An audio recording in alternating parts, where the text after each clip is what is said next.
Hello, welcome back! It's time for another cognitive accessibility review thanks to PlayStation UK. I've been spending some time with Sam and Bibi in Death Stranding Director's Cut. Death Stranding was originally released back in 2019 on PS4, but the Director's Cut has been remastered for PS5. There are new missions, new weapons, and a bunch of new content for you to explore. Death Stranding has you play as Sam Porter Bridges, a courier tasked with delivering packages across a decimated America after a mysterious event opened a doorway between the living and the dead. I've never played Death Stranding when it came out, so this was an entirely new experience for me, and I don't even know where to start with this one, you guys. The game's weird, obviously, being a Kojima game, but I wasn't prepared for how little I wanted to continue playing this game once I'd started. And not necessarily because of accessibility reasons, but just because I didn't like the game, at all. I'm going to try really hard to stick to just talking about accessibility in this video, but I apologize if I veer off on a tangent every now and then. So let's jump in.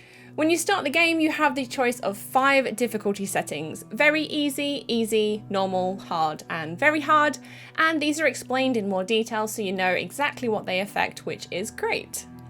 Apparently the game guide and the tips in the director's cut have been updated to help onboard players and explain things a little bit better in the beginning, but since I've never played the original, I can't really comment on this very much.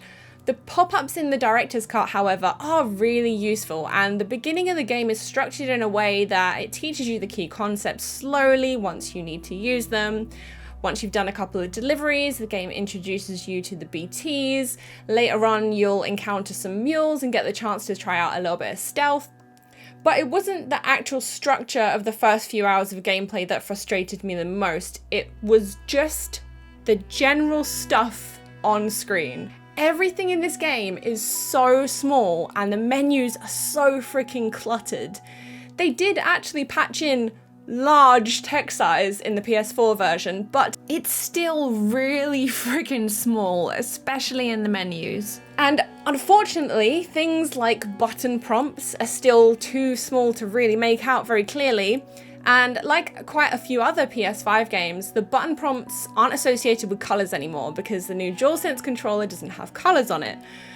Cognitively, this is really tricky for a lot of players because we associate each button with a colour like we have since the very first PlayStation. And actually, some PS5 games like Ghost of Tsushima Director's Cut are starting to realise that's actually a problem and have started to patch it in and add it back in there. I wouldn't mind so much if I could actually make out the prompts on the screen, but they're so small that it's taking quite a lot of focus for me to try and make them out because they're not very legible at all.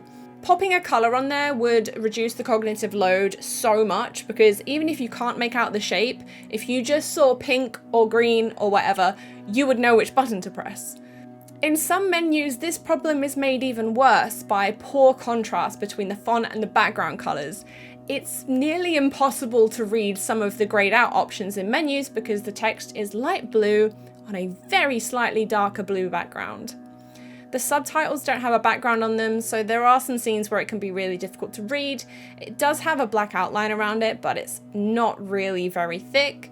There are also sections in the game that I found where the subtitle and the info text displays at the same time, and it also vanishes at the same time too. So if you've been reading the subtitles along with the dialogue, and you think, I'm gonna read the info text, once the dialogue's over, you don't have time, it's gone, you've missed it, it's gone forever.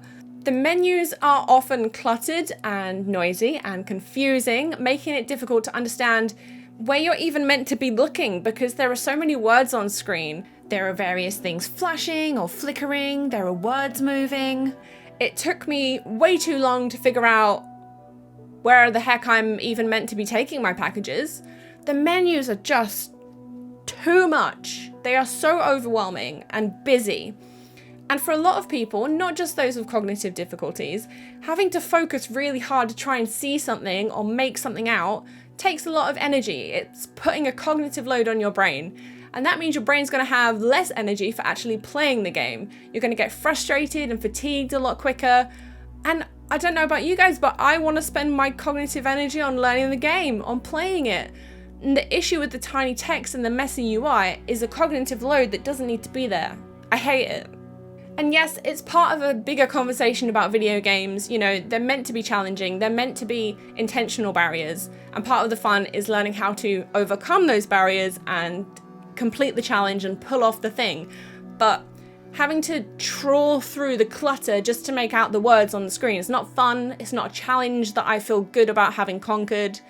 And as decent as the onboarding is in this game, when you're being bombarded with so much to read on screen and awfully cluttered menus and stuff, it can be really difficult to process it at all. And this game makes me so tired. Now, there are some really good features in this edition. They've added a firing range where you can practice your guns in a training environment where you won't be punished for sucking.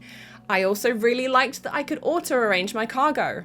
But there are some really frustrating things like no environmental sounds being captioned, so deaf and hard of hearing players don't get to fully experience the atmosphere and the spookiness because they can't hear all that stuff going on. There's also no way to swap the holds to a toggle when you're carrying items or trying to keep your balance to help players that struggle to hold them down for a long time.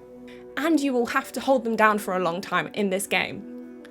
Overall, this game just frustrates me. It feels like accessibility was never treated as a core gameplay pillar at the design stage, and they've tried to like patch things in and tack things on, which I appreciate and we should applaud them for that. But I think that this game is just kind of inaccessible at its very core, at least for me in my experience, and I think for a lot of players with cognitive problems. I've never struggled to get through a review copy of a game like this before. Like, I just did not want to continue playing. It was such a grind to just try and get through as much content as I could to make this review. I will not be going back to play it. I'm not going to finish that game. And it's like, with so many other games competing for your attention at any one time, with things like Game Pass and, you know, your own personal backlog, like, why would I continue playing a game that's somehow mind-numbingly boring and also overwhelming and confusing at the same time? If I wanted to walk really slowly and fall over a bunch of times, I can just leave the house in real life. I'm sure some of you watching will have played the original, so please do let me know what you thought of the game in the comments, whether you're going to be picking up the director's cut.